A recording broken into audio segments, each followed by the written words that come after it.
शांति। सुनते हैं 5 मई 2022 की बाबा की मधुर महावाक्य। आज की मूल्य के सार में शिव बाबा ने हम बच्चों से कहा, मीठे बच्चे, तुम बाबा की श्रीमत पर चलो तो तुम्हें कोई भी दुख दे नहीं सकता।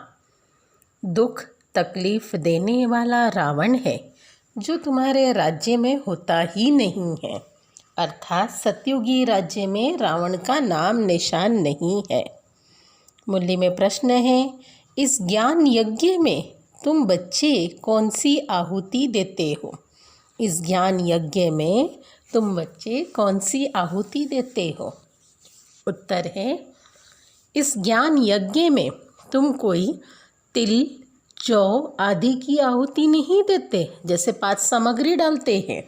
इसमें तुम्हें देह सहित जो कुछ भी है वह सब आहुति देनी है, अर्थात बुद्धि से सब भूलो।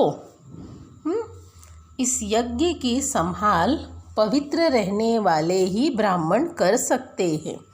जो पवित्र ब्राह्मण बनते हैं वही फिर ब्राह्मण सो देवता बनते हैं।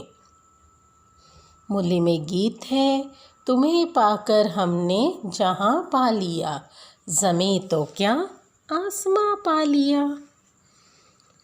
तो सुनते हैं धारणा के लिए मुख्य सार। पहली पॉइंट है, अविनाशी ज्ञान रत्नों की धारणा कर शंख ध्वनि करनी है। अविनाशी ज्ञान रत्नों की धारणा कर शंख ध्वनि करनी है। सबको यह ज्ञान रत्न देना है। दूसरी पॉइंट है, सत्य और असत्य को समझकर सत्य मत पर चलना है। सत्य और असत्य को समझकर सत्य मत पर चलना है। कोई भी बेकायदे कर्म नहीं करना है। देखो शिव बाबा कहते हैं, कोई भी बेकायदे कर्म नहीं करना है।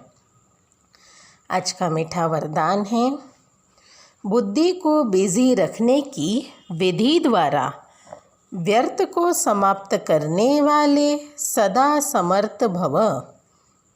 बुद्धि को बिजी रखने की विधि द्वारा व्यर्थ को समाप्त करने वाले सदा समर्थ भव। इसका स्पष्टीकरण है, सदा समर्थ अर्थात शक्तिशाली वही बनता है जो बुद्धि को बिजी रखने की विधि को अपनाता है। व्यर्थ को समाप्त कर समर्थ बनने का सहज साधन ही है सदा बिजी रहना। इसलिए रोज़ सवेरे जैसे स्थूल दिनचर्या बनाते हैं ना, ऐसे ही अपने बुद्धि को बिजी रखने का टाइम टेबल बनाओ कि इस समय बुद्धि में इस समर्थ संकल्प से व्यर्थ को ख़त्म करेंगे। बिजी रहेंगे तो माया दूर से ही वापस चली जाएगी, माया आएगी नहीं।